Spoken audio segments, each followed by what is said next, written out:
Hello, this is a walkthrough of my final project for Flatiron School. This is a React app with a Rails backend. And this is what you see when you start the app up. This is the home page. You really can't do anything other than log in or sign up. You can click here to get to the sign up page, or you can go via the navigation up here. It's the same thing.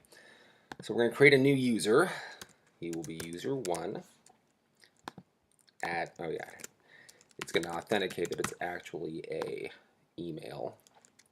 And his password will be user password. User. Okay, so right now your newsfeed is empty, so you can go and add channels. You can do that here or right here. And what this is this when you first start up the app, a fetch request is made to a news aggregator site. It's called News API, and it has feeds for all these different news organizations. And so you come here, you can pick which ones you want to add to your news feed. So let's add a few here. And you click save, and you'll get redirected. This is now your news feed.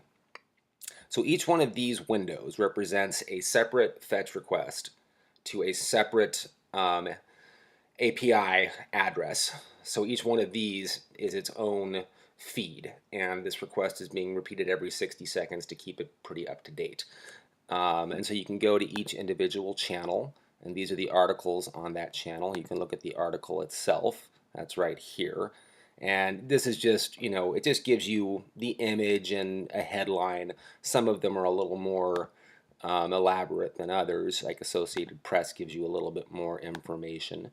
If you want to read the whole thing, you can go to the link right here. That will open it up in a new tab. So this will be the article that we just clicked on there. And there's just some real simple navigation going on here.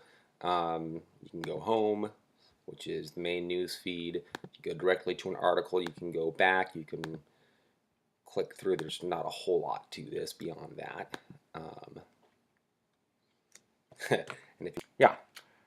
So you're going back, and then you can always add channels or you can remove channels. So here's Al Jazeera English that was on my news feed, and now we're going to remove it, and it's no longer there.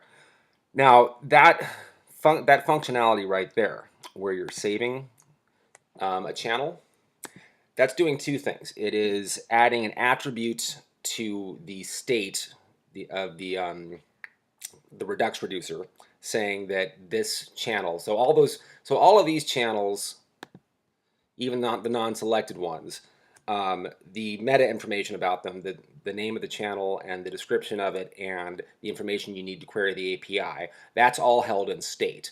And then each of these sources has an attribute that is called selected. It can either be selected, can be true or false. If selected is true, then when you go home, you'll see that channel. If it's false, then you won't. And when you click save like that, it not only sets the attribute to true, it also sends that information to the Rails backend so that, let's see, when we log out, so we're going to log out, we're going to go to that same user, user1 at Gmail, and user password. And when you log in, all that stuff's still there.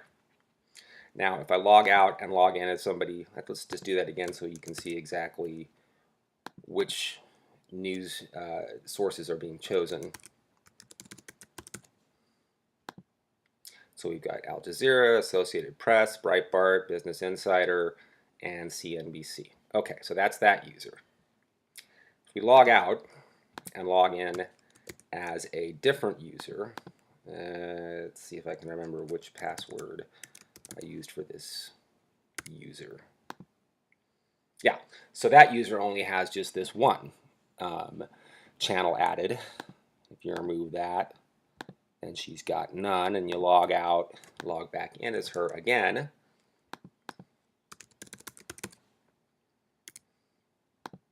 And still no channels. And then you can easily add some channels so that you have a bit of a news feed. And that will save to the Rails backend. And when you log in again,